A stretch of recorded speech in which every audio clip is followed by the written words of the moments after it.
Good afternoon friends, मैं हूं आपका दोस्त पीयूष। आप सभी का स्वागत करता हूं ट्रेडर्स कैफे चैनल पे। तो आज सेंसेक्स की एक्सपायरी थी और आप देख सकते हो यहाँ पे ज़्यादा कुछ नहीं था, थोड़ा स्पाइक था लेकिन बाद में लीनियर डिके हो चुका है। मोस्ट ऑफ द टाइम यहाँ ऐसे एक्सपायरी में एसएलबी हंट नहीं होते हैं, मतलब कि स्लोली स्लोली स्टेडीली अच्छा खासा डिके हो जाता है। अगर हम लोग इसको थोड़ा देखते हैं तो यहाँ पे और 452 से चालू होके मार्केट 50 पॉइंट्स का स्पाइक था। एंड उसके बाद लगभग उसके बाद कोई मतलब 920 के आसपास से अगर वो डीके होना शुरू हो गया, मतलब जिन्होंने भी 920 से काम किया है वो अच्छा खासा यहाँ पे डीके हुआ है। थोड़ा लगभग एक स्पाइक आया था 10:30 या 10:40 के आसपास आया था। उसके बाद जब कभी वो जब मार्केट नीचे गया था तब। तो चलिए हम लोग देखते हैं निफ्टी का एनालिसिस। और आप यहाँ पे देख सकते हो वीकली चार्ट पे हम लोग करते हैं, तो वीकली चार्ट में अभी भी इनसाइड बार कैंडल बना हुआ है। बैंक निफ्टी में भी सेम इनसाइड बार कैंडल बना हुआ है। अगर हम लोग डेली चार्ट में चलते हैं एंड डेली चार्ट में अगर हम लोग देखते हैं तो बैंक निफ्टी में एक पैटर्न है जहां पे मार्केट कंटिन्यूसली अपसाइड में जाके आज रिट्रेसमेंट लिया है।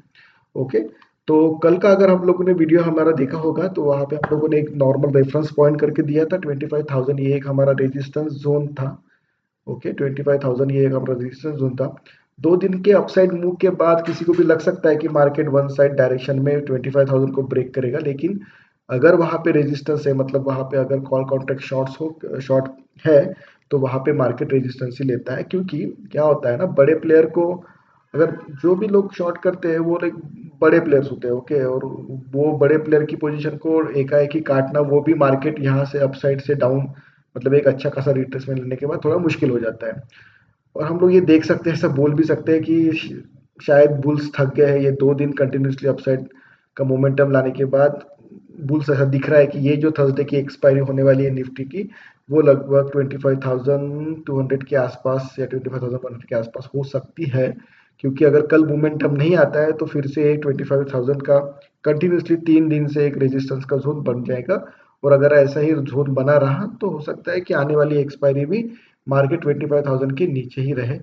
क्योंकि अगर मार्केट को, अगर निफ्टी को भी अपसाइड मूवमेंट को रैली करना है तो आप ये यहाँ पे देख सकते हो 25 मतलब 12 जून की जो कैंडल हुई बड़ी वाली, ये कैंडल में सबसे ज्यादा शॉर्ट या सेलिंग हुई थी। तो इसको ब्रेक करना काफी इंपॉर्टेंट होगा। अगर जब कभी भी इसको ब्रेक करेगा तभी एक अपसाइड का मूवमेंट आ सकता है।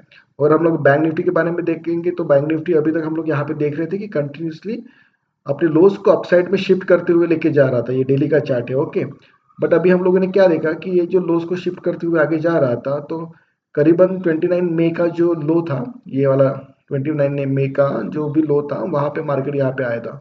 तो यही जितना भी अपसाइड का पोटेंशियल था ये यहाँ पे फिलहाल वो इरेज हो चुका है। यहाँ पे सेलर्स को, मतलब जो भी शॉर्ट वाले कॉल को शॉर्ट करके रखे हैं या फिर डाउन साइड वाले लोगों का एक अच्छा खासा कब्जा यहाँ पे बन चुका है ये वाले एरिया में।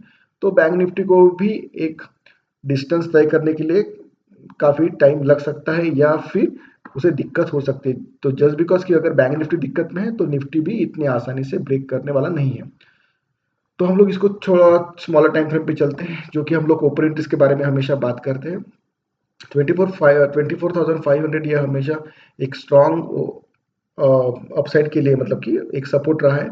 अभी वही शिफ्ट होकर 24,600 700 पे चला गया है। लेकिन अगर हम लोग आने वाली एक्सपायरी की बात करते हैं तो 24,800 एंड 24,000 25,000 ये दो रेजिस्टेंस है, आप यहाँ पे देख सकते हो।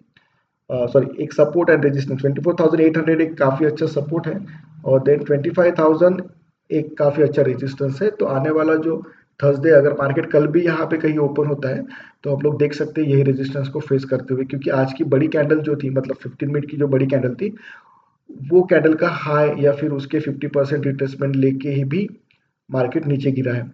तो जो सपोर्ट का एरिया था, मतलब हम लोगों ने जब क्लोज किया था वो था 12 तारीख को, यहाँ पे जो क्लोज किया था उसी के आसपास आसपास मार्केट ने क्लोज किया है।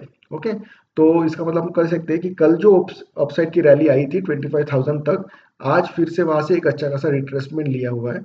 तो काफी क्रूशियल लेवल है हमारे लिए 24,800 अभी और 25,000 का। क्योंकि अगर ये दो में से कोई भी लेवल अगर ब्रेक होता है, फिर से अगर कर ये वाला डाउन साइड का लेवल ब्रेक होता है, तो हम लोग आने वाले दिनों में 24,500 का लेवल भी ब्रेक करते हुए देख सकते हैं।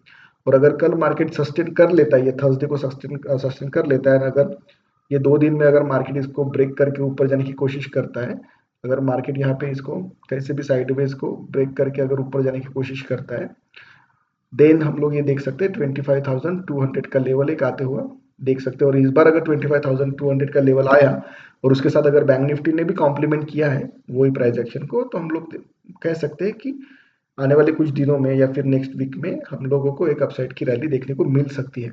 ओके, सो कल के लिए जो भी हमारा व्यू है वो कॉशियस है, जस्ट बिकॉज कि अभी भी जो टेंशन है, जो बाहर जो भी टेंशन चल रहा है फिलहाल वर्ल्ड में, वो उसी का इम्पैक्ट है फिलहाल। और ट्रम्प भैया जो भी है वो कंटिन्यूसली कुछ ना कुछ कहते रहते हैं, उसके वजह से हमारा मार्केट भी फ्लक्चुएशन काफ़ी बढ़ा देता है और इस तरीके से मुंह आते हैं कि अगर स्ट्रॉन्ग, क्योंकि अगर हम लोग ये कह सकते हैं कि जब मार्केट को डाउन साइड में जब ओपन हुआ है, ओके, ये वाला था 13 जून को जब मार्केट डाउन साइड में ओपन हुआ था अच्छा खासा 24,500 का, अगर मार्केट वीक होता तो ये वाला लेवल को सस्टेन नहीं करता, कुछ टाइम के लिए अपसाइड में जाके या फिर ये रेजिस्टेंस का जो भी लेवल है, यहाँ पे जो गैप बना था ये गैप को फिल करके हुए फिर मार्केट यहाँ पे धीरे धीरे स्लोली यहाँ पे नीचे आके इसका लो अगर ब्रेक ब्रेक कर सकता था, जस्ट बिकॉज कि इतना सारा गैप डाउन हुआ, यहाँ से मार्केट डायरेक्टली नीचे गिरा था।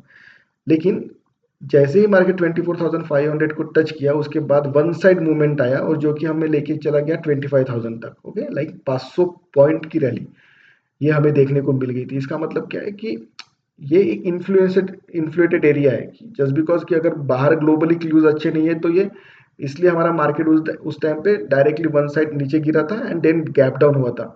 लेकिन अगर वहां से ही अगर वो रिकवर हो रहा है 70%, मतलब आप यहाँ पे देख सकते हो, ये अगर हम लोग मान लेते हैं कि 100% के आसपास है तो 50% के ऊपर भी ऊपर ही मार्केट ने इसे रिट्रेस किया है। इसका मतलब 70% वो रिट्रेस कर रहा है, मतलब वहां पे ही जा रहा है। इसका मतलब ये होता है कि जो बुल सेक्शन का एरिया है, मतलब कि जो लोग सपोर्ट पे अगर बाय कर रहे हैं वो भी काफी स्ट्रांग है।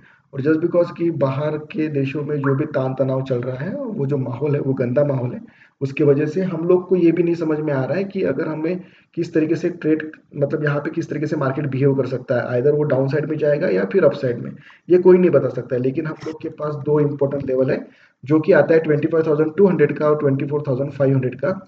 ये पता है कि बहुत बड़ा, मतलब बहुत बड़ा गैप है इन दोनों में, मतलब ये सपोर्ट एंड रेजिस्टेंस अगर हम लोग पकड़ते हैं तो एक अच्छा खासा जोन बन जाता है। लेकिन क्या करें, अभी मार्केट इतना ही वोलेटाइल है, एक एक दिन में अगर 300 पॉइंट 400 पॉइंट अगर मार्केट रैली कर रहा है तो मुझे नहीं लगता कि ये वाला जोन हमें हमें ऐसा बोलना चाहिए कि बहुत बड़ा जोन हो गया। कंसोलिडेशन यहीं पे करेगा, जब कभी भी इस दो लेवल में से कोई भी एक लेवल ब्रेक करेगा तब हम लोग देखेंगे कि आने वाला मूव कौन से साइड में हो सकता है। तो तब तक के लिए take care, thank you and bye bye. Please do like share and subscribe, आप हमें ऐसा ही प्यार देते रहिए। तो मिल